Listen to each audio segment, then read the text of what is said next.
அன்பிற்கினிய நண்பர்களே, படித்ததில் பிடித்த சிறுகதை பகுதியிலே அநாகத நாதம் என்ற சிறுகதை படித்து வருகிறோம். இதை எழுதியவர் செந்தில் ஜெகநாதன்.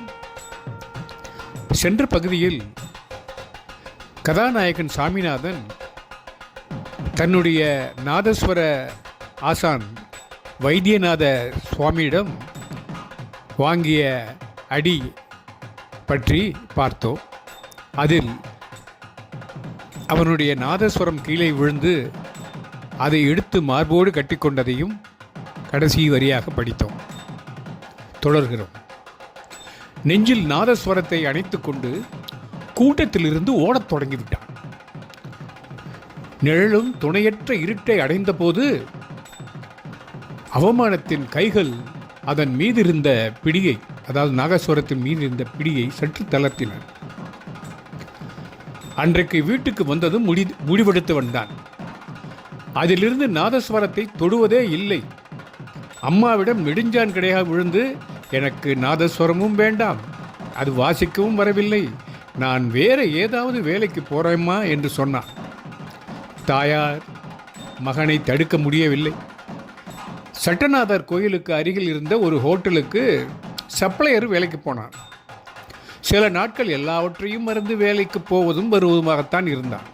ஒரு நாள் வாடிக்கையாளருக்கு உணவு பரிமாறும்போது கோவிலில் இருந்து நாதஸ்வர ஓசையும் தவிலும் அவனுக்கு கேட்டது. அப்போது திடுக்கென உச்சி முடியை விடுக்கென பிடித்தெழுத்ததைப் போல அதிர்ந்து போனான். மின் விசிறிக்கு கீழே நின்றிருந்தாலும் அவன் உடல் வியர்த்து நடுங்கியது. உணவு மேஜைகளுக்கு நடுவே சாம்பார் வாளியுடன் பொத்தன மயங்கி விழுந்து விட்டான். மறுநாளில் இருந்து கோயிலை கடந்து கடைக்கு நுழையும் போதெல்லாம் ஒருவித நடுக்கம் அவனுக்குள் புகுந்து கொண்டது. மிரட்சியான பார்வையும் அச்சம் படர்ந்த பேச்சுமாக இருந்தவனை பார்த்த அம்மா முனீஸ்வரன் கோயிலில் தாயத்து மந்திரித்து கையில் கட்டிவிட்டாள். பாவம், அவளால் முடிந்தது. நாளாக நாளாக கோயிலில் இருந்து கேட்கும் வாத்தியம் இவன் காதுகளுக்கு மிகவும் அருகில் கேட்க ஆரம்பித்து விட்டது. அந்த சமயங்களில் அந்த சத்தத்தை கேட்காமல் இருப்பதற்காக சமையற்கட்டில் போய் நின்று சமையல்காரரிடம் ஏதேனும் வலிய பேச்சு கூட கொடுத்தான்.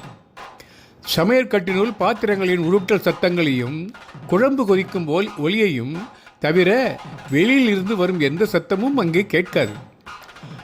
வீட்டிற்கு வந்தால் நடுக்கூடத்தில் மூலையில் துணி போட்டு நிறுத்தி வைத்திருக்கும் நாதஸ்வரம் இருக்கும். பூசைகள் செய்யாது நெடுநாட்கள் துணியால் மூடி வைத்திருக்கும் தெய்வ சிலையைப் போல தோன்றும்.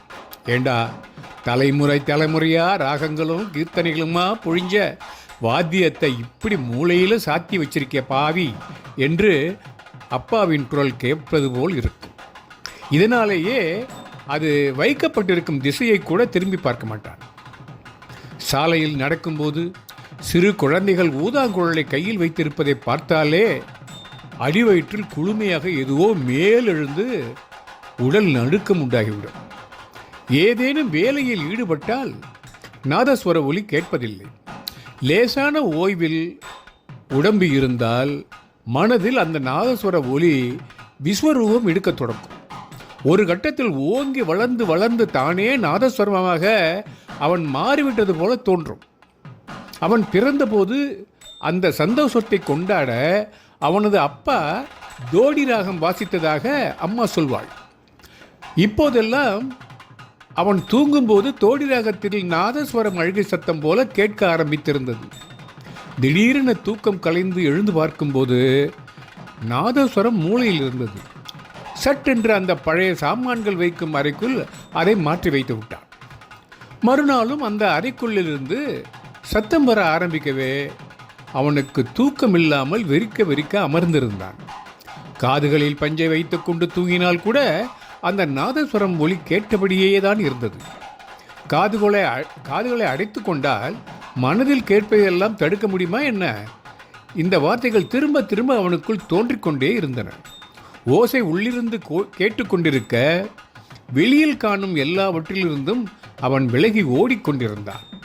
நாதஸ்வரி ஒலி தினம் தினம் அவன் மனதை தொந்தரவு செய்து கொண்டே இருக்க தூக்கமும் உணவும் இல்லாமல் தவித்தான். உடலும் மனதும் சோர்வாகி நிம்மதி இழந்து துயருற்றான். அதற்கு தீர்வு காணத்தான் கும்பகோணத்தில் தனக்கு தெரிந்த ஒரு ஆளிடம் சொல்லி நாதஸ்வரத்தை விற்றுவிடுவது என முடிவு செய்தான். அம்மாவுக்கு தெரிந்தால் குடும்பத்திற்கு குலதெய்வமாக இருக்கும் வாத்தியத்தை விற்பதற்காக மிகுந்த மன வருத்தம் அடைவாள் என்பதால் தளர்ந்த வயதில் வீட்டை விட்டே சென்றாலும் சென்று விடுவாள். அதனால் அம்மாவிடம் தனக்கு தெரிந்த ஒருவர் துணை நாதஸ்வரமாக கும்பகோணத்திற்கு கச்சேரிக்கு வரச் சொன்னதாக பொய் சொல்லிவிட்டுத்தான் புறப்பட்டான். திரும்பி வரும்போது நாதஸ்வரத்தை குறித்து அம்மா கேட்டால் தொலைந்து விட்டது அல்லது திருடு போய்விட்டது என்று சொல்லவும் மனதிற்குள் திட்டமிட்டான். கும்பகோணம் எல்லாம் இறங்கு. பெரிய பாத்திரத்துக்குள்ளிருந்து யாரோ பேசுவது போல் இருந்தது. இப்பொழுதுதான் நாம் ஃப்ளாஷ்பேக்கை முடித்து அவன் பேருந்தில் கண்ணை கசைக்கு பக்கத்தில் பார்க்கிறான். பக்கத்தில் இருந்தவர் இன்னும் அவனை இடித்தபடியே இறங்கிவிட்டார். ஜன்னல் வழியே பார்க்கும்போது எல்லோரும் இறங்கிக் கொண்டிருந்தார்கள். தலையை உதறி சட்டென்று எழுந்து நாதஸ்வரம் வைத்த இடத்தில் பார்த்தான்.